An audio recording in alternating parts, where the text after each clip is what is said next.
Guys, आज मैं आपको बताऊंगी कि लेसन प्लानिंग किस तरह से की जाती है, किस तरह से लिखी जाती है। ये कुछ स्टेप्स हैं जो कि आपने लेसन प्लानिंग के अंदर फॉलो करने हैं। इनके अंदर दो स्टेप्स ऐसे हैं जो ऑप्शनल हैं। एक तो अज्यूम्ड नॉलेज और दूसरा है एंटिसिपेटेड प्रॉब्लम्स। अच्छा, एंटिसिपेटेड प्रॉब्लम्स का थोड़ा सा बता देती हूँ। ये वो वाली प्रॉब्लम्स होती हैं जो लेसन प्लानिंग जो आपने बनाई है उसके अंदर आप फेस कर सकते हैं। छोटी सी एग्जांपल दूंगी। टीचिंग एड्स के अंदर अगर आपने मेंशन किया है एलईडी, आप क्लास में गए हैं और एलईडी आपकी काम नहीं कर रही। अब आपने ये अज्यूम कर लिया और लेसन प्लानिंग के अंदर एंटिसिपेटेड के अंदर ही आपने लिख लिया कि इसके अल्टरनेटिव में आप क्या चीज़ यूज़ करेंगे। अगर एलईडी वर्क नहीं करी तो आप वाइट बोर्ड यूज़ कर लें, उस पर बच्चों को समझा दें। मीन्स एंटिसिपेटेड प्रॉब्लम वो वाली प्रॉब्लम है जो आप खुद से अज्यूम करते हैं कि ये वाली प्रॉब्लम आ सकती हैं और फिर उनका सोल्यूशन या एक बैकअप प्लान भी आपने अपने माइंड में ऑलरेडी रखा होता है। तो ये एक ऑप्शनल है, अगर आप ये लेसन प्लान में ऐड नहीं भी करें तो भी आपका लेसन प्लान ठीक होता है। अब हम चलते हैं अपने टॉपिक की तरफ। सबसे पहले आपने अपना टॉपिक मेंशन करना है। आपने बताना है कि कौन सा टॉपिक के लिए आप लेसन प्लानिंग कर रहे हैं। मेरा यहाँ टॉपिक है शॉर्ट स्टोरीज़। शॉर्ट स्टोरी है एक tortoise and the hare, 8th class के स्टूडेंट्स के लिए। ठीक है, अगर आप बीएस को पढ़ा रहे हैं, एमएस को, लिंग्विस्टिक, लिटरेचर या साइंस सब्जेक्ट कोई भी किसी तरह का भी टॉपिक पढ़ा रहे हैं तो वो आपने जस्ट यहाँ मेंशन कर देना है जिसके लिए आप अपना प्लानिंग तैयार करने लगे हैं। ठीक है, इसके बाद जो नेक्स्ट स्टेप आएगा वो आपका आता है लेवल का। ठीक है, लेवल के अंदर क्या चीज़ें आएंगी, दो चीज़ें आएंगी। एक तो आपने अपनी क्लास मेंशन करनी है, कौन सी क्लास के लिए आप लेसन प्लानिंग बना रहे हैं। मेरी ये शॉर्ट स्टोरी 8th क्लास के लिए है तो वो मैंने मेंशन की, और ब्रैकेट में मैंने यहाँ इंटरमीडिएट लिखा है। ये बताता है कि लैंग्वेज प्रोफिशेंसी लेवल क्या है, इंग्लिश लैंग्वेज प्रोफिशेंसी लेवल। तो 8th क्लास के स्टूडेंट का इंटरमीडिएट होता है। अगर हम हाई लेवल पे चले जाएँ, बीएस लेवल, एमएस लेवल, तो उनका लैंग्वेज प्रोफिशेंसी एक्सपर्ट लेवल आ जाता है। प्रेप और नर्सरी, केजी वगैरह के स्टूडेंट्स की बात की जाए तो उनका इंग्लिश लेवल प्रोफिशेंसी जो है वो बिगनर्स लेवल पे होता है। तो इस तरह से आपने यहाँ मेंशन कर देना है। पहली हेडिंग में टॉपिक लिखा, सेकंड हेडिंग में लेवल आ जाता है। नेक्स्ट हेडिंग जो आपकी आ जाती है वो आती है ऑब्जेक्टिव की। अच्छा, ऑब्जेक्टिव के अंदर आपने दो चीज़ों का ख्याल रखना है। सबसे पहले ये तो ऑब्जेक्टिव बहुत ज़्यादा नहीं लिखने हैं आपने। 1 लिख लें, 2 ऑब्जेक्टिव्स लिख लें, या ज़्यादा से ज़्यादा 3 ऑब्जेक्टिव्स लिख लें। आपने अपने लिमिटेड टाइम फ्रेम के अंदर ये objective at the end of the class achieve करने हैं। कुछ टीचर्स जो होते हैं ना वो 10-15 लिख देते हैं ऑब्जेक्टिव बहुत ज़्यादा जोश में आके, तो फिर वो अचीव हो ही नहीं पाते, तो वो लेसन प्लानिंग जो है ना वो प्रैक्टिकली इम्प्लीमेंट नहीं हो पाता। दूसरी आपने मेन चीज़ ये याद रखनी है कि जो भी आप ऑब्जेक्टिव अपने मेंशन कर रहे हैं वो मेजरेबल हों, मैयर हो सकें। फॉर एग्ज़ाम्पल मैंने यहाँ मेंशन किया है कि identify difficult words and understand their meanings.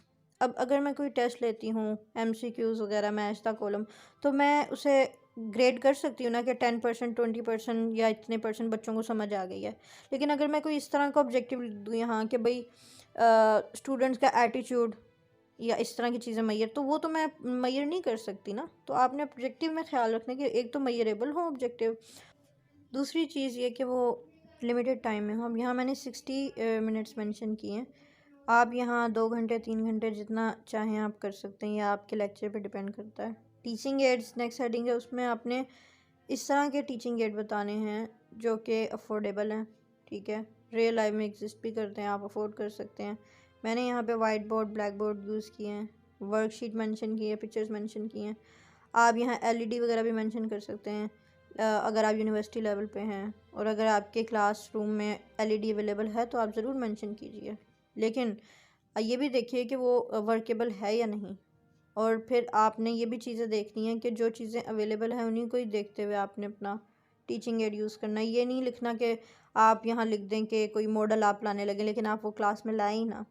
तो आपने प्रैक्टिकल होके और जो रिसोर्स आपके पास अवेलेबल हैं उनको यहाँ मेंशन करना है। 8th क्लास के स्टूडेंट्स के लिए वाइट बोर्ड, ब्लैक बोर्ड बहुत होता है, इनफ होता है, लेकिन मैंने यहाँ वर्कशीट भी मेंशन की है प्रैक्टिस वगैरह के लिए, और पिक्चर्स भी मेंशन की हैं फ्लैश कार्ड की फॉर्म में। पिक्चर्स, चार्ट्स वगैरह आप मेंशन कर सकते हैं, डिफरेंट चीज़ें आप यूज़ कर सकते हैं टीचिंग एड में, वो कोई मसला नहीं है।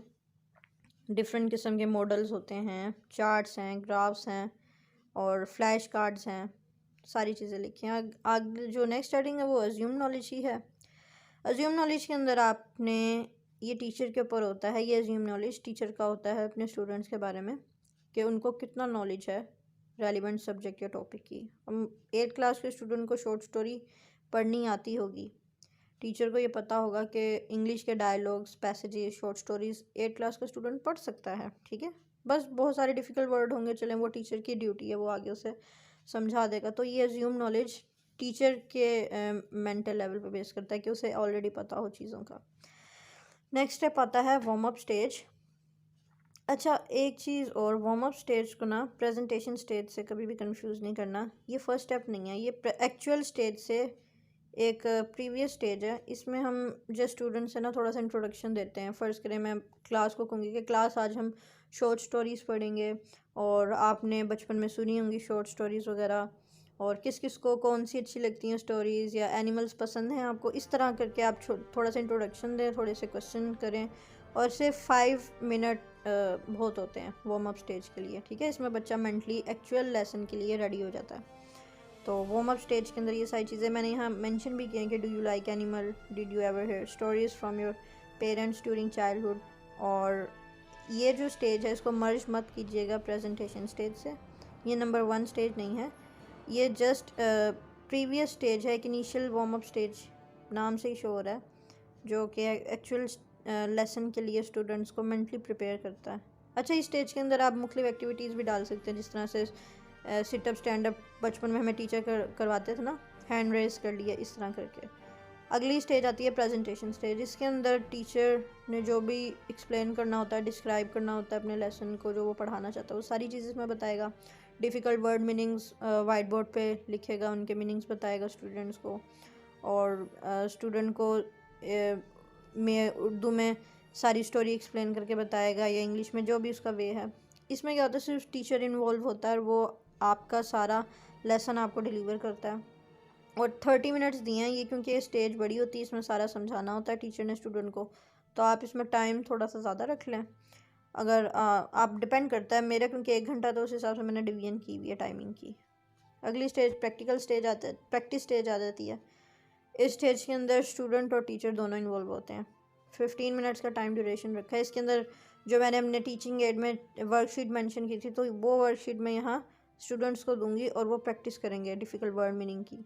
उन वर्कशीट्स में MCQs, fill in the blanks, match the column, कुछ भी हो सकता है, ठीक है। और जो बच्चों को डिफ़िकल्टी आएगी वो स्टूडेंट से डायरेक्टली पूछ भी सकते हैं। इसके अंदर टीचर और स्टूडेंट दोनों की इन्वॉल्वमेंट होती है इस स्टेज के अंदर, इसलिए इसका नाम प्रैक्टिस स्टेज रखा गया है, ठीक है। और इसके अंदर दूसरा, जैसे मैंने यहाँ लिखा है, the student will match the column with correct word meaning after discussing with the teacher and each other. Student भी आपस में डिस्कस कर सकते हैं टीचर से भी।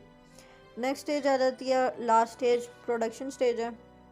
इसके अंदर जो वर्कशीट्स कुछ टीचर ने रखी होती हैं, या वो ओरली भी बच्चों से पूछ सकता है कि उन्हें क्या समझ लगी, और इसके अंदर टीचर हेल्प नहीं करेगा स्टूडेंट की, स्टूडेंट ने खुद ही जो सीखा है वो सारा इसके अंदर प्रोड्यूस करेगा, इसलिए इसका नाम प्रोडक्शन स्टेज है। और ये at the end of the class के लास्ट 10-15 मिनट्स में एक्टिविटी करवा सकते हैं, ठीक है। मल्टीपल चॉइस क्वेश्चन दे दें, ओरली भी पूछ सकते हैं, ये डिपेंड करता है आप कौन सी टेक्निक अप्लाई कर रहे हैं, कौन सी चीज़ आप यूज़ कर रहे हैं। यहाँ पे हमारा टॉपिक एंड होता है, और अगर आप मज़ीद प्रैक्टिकल एग्जांपल चाहते हैं लेसन प्लानिंग की, तो मुझे ज़रूर बताइएगा।